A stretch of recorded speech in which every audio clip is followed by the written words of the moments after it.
Мемлекет басшысының тапсырмасына сәйкес ауылда денсаулық сақтауды жаңғырту ұлттық жобасы қабылданған болатын. Осы жоба аясында алдымен ауылдық жерлерде медициналық нысандарды құрылысы жоспарланған.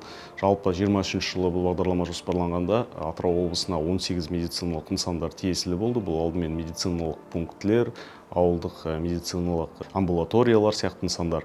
Күні бүгінге 18-дің біздер 23 жылы 3-інің құрылысын аяқтап тапсырған болатынбыз. 10-ның құрылысы 24 жылы аяқталып, қалған 5 нысан осы 25 жылдың алғашқы жарты жылдығында тапсыруды жоспарлап отырмыз.